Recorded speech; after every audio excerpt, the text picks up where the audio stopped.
Hello students, welcome to our channel Study World. Today we will start chapter number 1, The Last Lesson. इस chapter का author का नाम है एल्फोस डोलेट। वो एक फ्रेंच नोवेलिस्ट है और एक शॉर्ट स्टोरी राइटर है। ये लास्ट लेसन ये उन दिनों की बात है जब फ्रांस और प्रशियन के बीच में वॉर चल रहा था और फ्रांस प्रशियन से हार गया था। अब ये स्टोरी के बारे में ये बताया है कि फ्रांस के जो डिस्ट्रिक्ट एलेंस और लोरिन जो प्रशियन के हाथ में चले गए हैं, इसका क्या इफेक्ट होता है स्कूल लाइफ पे। अब हम चैप्टर स्टार्ट करते हैं। चैप्टर का फर्स्ट कैरेक्टर है फ्रांस। फ्रांस एक स्कूल गोइंग बॉय है और वो स्कूल के लिए रवाना होता है और उसे इस बात का डर होता है कि मिस्टर एमएमएल के उसे पार्टिसिपल के बारे में तो ना पूछ ले, क्योंकि पार्टिसिपल का उसका एक भी वर्ड नहीं आता है। एक बार के लिए तो वो सोचता है कि वो दिन भर बाहर खेलते रहे क्योंकि मौसम बहुत अच्छा है, लेकिन फिर वो सोचता है कि नहीं, मुझे स्कूल जाना चाहिए। वो स्कूल के लिए रवाना होता है। स्कूल के लिए रवाना होते हुए वो ना टाउन तक पहुंचता है। टाउन हॉल के पास वो देखता है कि बहुत सारी भीड़ एक बुलेटिन बोर्ड के आगे जमा हुई है और ये वही बुलेटिन बोर्ड है जिसपे पिछले 2 सालों से सारी बैड न्यूज़ आ रही है। जितने भी बैटल्स उन्होंने हारे हैं, कोई भी ड्राफ्ट, कोई भी ऑफिसर के ऑर्डर वगैरह। फिर वो सोचता है कि अब क्या हुआ, इस बोर्ड पे अब क्या है। फिर फ्रांस जल्दी जल्दी जाने लगता है कि अब उसे रास्ते में ब्लैक स्मिथ वॉचर मिल जाता है और वो भी बुलेटिन बोर्ड के ऊपर जो नोटिस है वो पढ़ के आ चुका है और वो फ्रांस को बोलता है कि तुम ना इतने फटाफट मत जाओ, तुम्हारे पास बहुत सारा टाइम है स्कूल जाने के लिए। फ्रांस सोचता है कि ये इसका मजाक उड़ा रहा है और वो उसकी बात पर ध्यान नहीं देता है और सीधा एमएमएल के गार्डन में ही जाके सांस लेता है। जनरली जब स्कूल स्टार्ट होती है तो बहुत सारी आवाज़ें सुनाई देती है। ओपनिंग और क्लोजिंग, डेस्क के ओपनिंग और क्लोजिंग होने के, लेसन्स के एक ही आवाज़ में रिपीट होने के, और ये सब आवाज़ हम रोड के ऊपर अगर हमारे कानों पे हाथ लगा के भी सुने तो ये हमें अच्छे से सुनाई देंगे। लेकिन आज इसके अपोजिट था। आज तो एकदम संडे की तरह क्वाइट था। फ्रांस क्लास में पहुंचता है और मिस्टर एम हेमल उसे देखते हैं और बहुत ही काइंडली उसे बोलते हैं कि तुम अपनी प्लेस ले लो, हम तुम्हारे बिना ही शुरू करने वाले थे। फ्रांस अपनी बेंच पे बैठ जाता है और थोड़े देर बाद वो देखता है कि टीचर ने आज ब्यूटीफुल ग्रीन कलर का कोट और है ना फ्रिल शर्ट और ब्लैक कलर की सिल्क कैप कैसे पहनी। ये तो वो है ना इंस्पेक्शन और प्राइस डे पे ही पहनते। इसके अलावा पूरी स्कूल उसे अजीब लग रही थी और सबसे सरप्राइज करने वाली बात तो ये थी कि बैक बेंचेस जो हमेशा खाली रहते, आज विलेज के पीपल उसके ऊपर क्वाइटली हमारे तरह स्टूडेंट्स की तरह बैठे हुए थे। उनमें ओल्ड हॉजर और फॉर्मर मेयर्स और फॉर्मर पोस्ट मास्टर और बहुत सारे जन थे।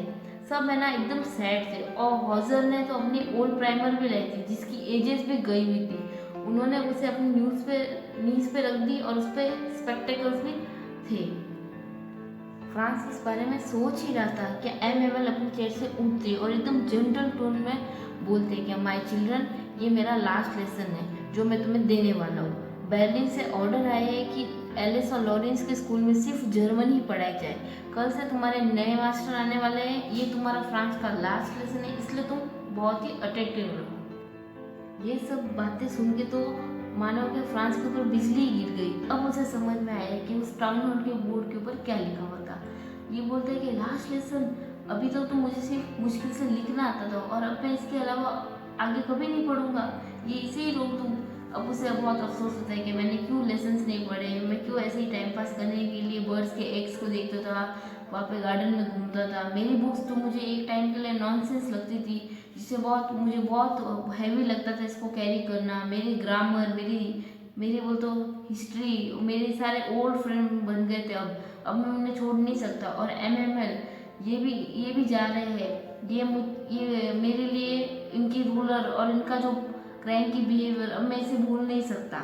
अब मुझे समझ में आया है कि सारे गांव वाले जो इसके ऑनर में लास्ट लेसन सुनने के लिए इधर पीछे बैठे और उसने अपने संडे वाले क्लोथ्स पहने हैं।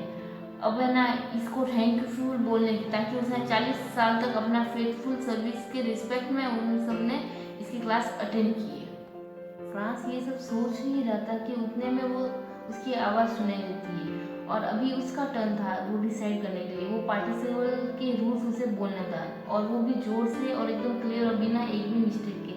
लेकिन ये तो फर्स्ट वर्ड में ही सारा उसने मिक्स कर दिया और अपने डेस्क के ऊपर खड़ा है और इसकी हार्ट बीट भी तेज होने लग गई और उसके पास इतनी भी हिम्मत नहीं थी कि वो ऊपर देख सके।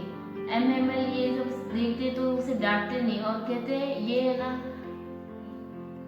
हर रोज़ हम अपना काम दूसरे दिन डालना है। हम सोचने लगे कि हमारे पास बहुत सारा टाइम है, हम कल पढ़ेंगे। लेकिन आज एलिस के साथ भी ये होता, उसने भी अपने सारे काम जो भी पढ़ने थे वो उसने कल पे डाले। अब आज है ना, फ्रेंच के ऐसे भी मैन हैं जिन्हें अपनी खुद की लैंग्वेज लिखना भी नहीं आता और पढ़ने भी नहीं आता। उन्हें अपनी खुद की लैंग्वेज भी पढ़ना नहीं आता। ये इससे बुरी बात क्या हो सकती है? इसमें तुम्हारी पेरेंट्स की भी गलती है। उन्होंने भी तुम्हारे पे ज़्यादा ध्यान नहीं दिया और तुम्हें खेतों में या मिल्स में काम करने के लिए भेज दिया ताकि कुछ पैसे कमा लें। और मैं अपने आप पे भी ब्लेम करता हूँ, क्या मैं तुम्हें अपने फूल पौधों को पानी डालने देता हूँ। इससे अच्छा तो मैं तुम्हें अपने लेसन्स पढ़ने के लिए कह देता। और जब मुझे फिशिंग करने का मन होता था तो मैं तुम्हें छुट्टी दे देता। एक बात से दूसरी बात करते करते एमएमएल ये बोलते हैं कि फ्रांस लैंग्वेज जो है वो सबसे ब्यूटीफुल लैंग्वेज है। ये लैंग्वेज सबसे क्लियरेस्ट और सबसे लॉजिकल है। हमें इसकी रक्षा करना चाहिए, हमें इसे कभी भूलना नहीं चाहिए। ये हमारे लिए एक चाबी है जो हमें एक प्रिजन से मुक्त करा सकती है। और वो फिर ग्रामर की बुक निकालते हैं और लेसन उसमें पढ़ाने लग जाते हैं। और ये सब फ्रांस को इतने अच्छे से समझ में आने लग गया था, क्या ऐसा लग रहा था कि ना उसने कभी इतने अच्छे से पढ़ाया होगा और ना इसने कभी इतने अच्छे से सुना होगा। इतने पेशेंटली वो चैप्टर सुन रहा था और फ्रांस को ऐसा लग रहा था कि मानो एमएमएल सारा ज्ञान एक बार में बांट लेते थे। ग्रामर के लेसन के बाद में अब वो राइटिंग में लेसन देने वाले थे। और उस दिन एमएमएल ने कुछ न्यू कॉपीज लाई थी जो काफ़ी ब्यूटीफुल थी और सब जगह मानो फ्लैग्स की तरह लहरा रही थी पूरे रूम में। और सब है ना ध्यान से वो पढ़ रहे थे और उस रूम में एक भी शोर नहीं था, सिर्फ पेन की स्क्रैचिंग की आवाज़ आ रही जो पेपर पे थे। और एक टाइम पे तो कोई बीज वगैरह भी घूम रही थी रूम में, लेकिन किसी का उसके ऊपर ध्यान नहीं था और सब अपने काम में एकदम व्यस्त थे। और उसे फ्रांस को एक ना कबूतर की आवाज़ आती है और वो मन में सोचते हैं क्या जर्मन अभी ये भी जर्मन में ही गाएंगे। जब भी फ्रांस ऊपर देखता था तो उसे एमएमएल ने वो तो मोशनलेस सीटिंग में चेयर पे बैठे हुए थे और वो है ना एक चीज़ को घूर रहे थे फिर दूसरी चीज़ को। मानो ऐसा लग रहा था कि वो है ना अपने माइंड में पूरे सारी चीज़ों को फिक्स करने वाले थे। आखिर 40 साल उन्होंने एक जगह पे जो बिताया है, उन्होंने जो ना अब तो इस रूम के अंदर डेस्क और बेंचेस भी स्मूथ हो गए और वॉलनट के जो ट्रीज उन्होंने गार्डन में उगाए थे वो भी काफ़ी लंबे हो चुके हैं। अब तो उनका मानो दिल ही टूट गया कि ताकि क्योंकि उनको ये जगह छोड़नी है। उनकी सिस्टर सारा रूम में से सामान वगैरह सारे पैक कर ली थी क्योंकि उनको अगले दिन ही देश छोड़ना होगा। लेकिन हम सब में भी इतना करेज था ताकि हम ये लास्ट लेसन को सुनने लगे। राइटिंग सेक्शन के बाद अब वो हिस्ट्री में वो तो लेसन देने वाले थे और कुछ बच्चे चिल्ला रहे थे बा बी बे बू। लेकिन रूम के पीछे ओल्ड होजर वो भी अपने स्पेक्टेकल पुट कर रहे थे, ये सब पुट कर रहे थे और प्राइमर को अपने हाथों में होल्ड करके ये सारे लेटर्स को बोल रहे थे और वो भी ना रो रहे थे।